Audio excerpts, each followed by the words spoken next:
سب سے پہلے خبر شامل کرتے ہیں راولپنڈی سے بیورو چیف ملک ندیم کی رپورٹ کے مطابق وفاقی دارالحکومت اسلام آباد میں انسانیت دم توڑنے لگی۔ جنگلی سائیکو درندے اسلام آباد کی سڑکوں پر منڈلانے لگے۔ 4 روز قبل صبح 8 بجے 12 سالہ معذور بچے کو G11 سے اغوا کر کے 14 گھنٹے بدترین تشدد کا نشانہ بنایا گیا۔ رات 12 بجے معذور بچہ اسلامک یونیورسٹی کے پاس پھینک دیا گیا، جو بعد میں ایدھی ایمبولینس کے ذریعے ہسپتال منتقل کیا گیا۔ معذور بچے کا جسم تشدد کی گواہی دیتا رہا۔ بایاں ہاتھ، دونوں پاؤں، کمر پر جلے کے نشان اور 3 دانت بھی توڑ دیے گئے، لیکن 4 روز گزر جانے کے باوجود بھی اب تک وفاقی پولیس مقدمے کا اندراج نہیں کر سکی۔ وفاقی دارالحکومت کے ASI وقاص تھانہ سبزی منڈی واقعے کو ایکسیڈنٹ کا رنگ دیتے رہے۔ ہم غریب لوگ ہیں، ہماری کسی سے دشمنی نہیں، ہمیں انصاف چاہیے۔ مقامی پولیس وقوع کو غلط رنگ دے رہی ہے۔ متاثرہ فیملی کا prime minister Imran Khan, chief justice of Pakistan اور IJ اسلام آباد سے انصاف کی اپیل۔ تقریباً صبح 8 بجے بچہ لاپتہ ہوا ہے گھر سے، تو کافی ہم تھانے میں گئے ہیں، انہوں نے کہا جی ہم نے 15 پہ کال چلا دی ہے، انشاءاللہ جیسے پتہ چلے گا تو بچے کے بارے میں بتا دیا جائے گا۔ اس کے بعد ہم نے اپنا جو ہو سکتا تھا آگے پیچھے ہم لوگ دیے، واٹس ایپ وغیرہ پہ، فیس بک وغیرہ پہ ہم لوگوں نے کیا۔ اس کے بعد ED کی ہیلپ لائن پہ ہم نے فون کی، ان سے ہم نے اسلام آباد کا نمبر لیا، انہوں نے نمبر دیا، ان کے ساتھ دن پوری ہم رابطے میں تھے۔ تقریباً رات کو 12 بجے فون آیا ED کا کہ جو بچہ آپ جس طرح کہہ رہے ہیں یہ بچہ یہاں پہ آیا ہوا ہے۔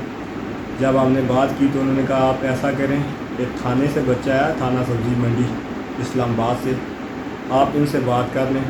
وقاص صاحب تھے ASI، انہوں نے بات کی، انہوں نے کہا بچہ جس طرح کا آپ کہتے ہیں تصویر بھیجیں، ہم لوگوں نے تصویر بھیجی تو انہوں نے کہا کہ واقعی یہ بچہ ہے، آپ تھانے سے آ کے اس بچے کو لے جائیں۔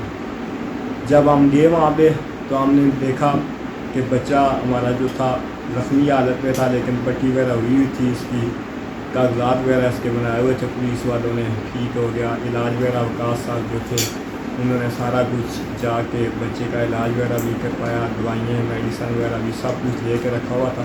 جب ان سے ہماری بات ہوئی کہ بچہ کہاں سے ملا ہے آپ کو، تو انہوں نے کہا یہ بچہ ہمیں اسلامی یونیورسٹی کے پاس جو جگہ ہے وہاں سے ملا ہے۔ وہاں پہ ہم نے کیمرے وغیرہ چیک کیے ہیں، کیمرے نہیں تھے، ہم دیکھتے کہ بچہ کون پھینک کے گیا اور کیسے پھینک کے گیا۔ تو جب ہم نے ان سے پوچھا کہ آپ کو کیا لگتا ہے، تو انہوں نے کہا کہ ہمیں لگتا ہے یہ ایکسیڈنٹ کیس ہے۔ جب ہم بچے کو گھر میں لے کے آئے ہمیں تو پتہ چلا یہ ایکسیڈنٹ کیس نہیں ہے، بچہ کافی طرح جلا ہوا تھا اور اس کو بڑے بدترین تشدد کے ساتھ جلایا گیا تھا۔ اس کا ہاتھ بھی جلا ہوا تھا، پاؤں بھی جلے ہوئے تھے، کمر بھی اس کی جلی ہوئی تھی اور منہ کے 3 دانت بھی اوپر والے اس کے ٹوٹے ہوئے تھے۔ اور اس کے بعد جب ہم نے بچے سے پوچھا، کیونکہ یہ ذہنی توازن اس کا تھوڑا ٹھیک نہیں ہے، یہ بتا نہیں سکتا تھا، تو بچہ کافی ڈرا ہوا ہے اور اب بھی کوئی بندہ آتا ہے تو اس کو ملنے سے یہ بچہ ڈرتا ہے۔ میں شکریہ ادا کرتا ہوں، یہ آئے ہمارے گھر میں، ٹھیک ہو گیا، انہوں نے ریکوری وغیرہ کی ہے، میں ان کا شکریہ ادا کرتا ہوں۔ اور ان کے توسل کے ساتھ میں وزیر اعظم، وزیر داخلہ اور IG اسلام آباد سے درخواست کرتا ہوں کہ ہمیں انصاف دلایا جائے۔ یہ آج کے بچے کا سوال نہیں ہے، کل وہ بندے پھر اس کے ساتھ اس طرح کر سکتے ہیں۔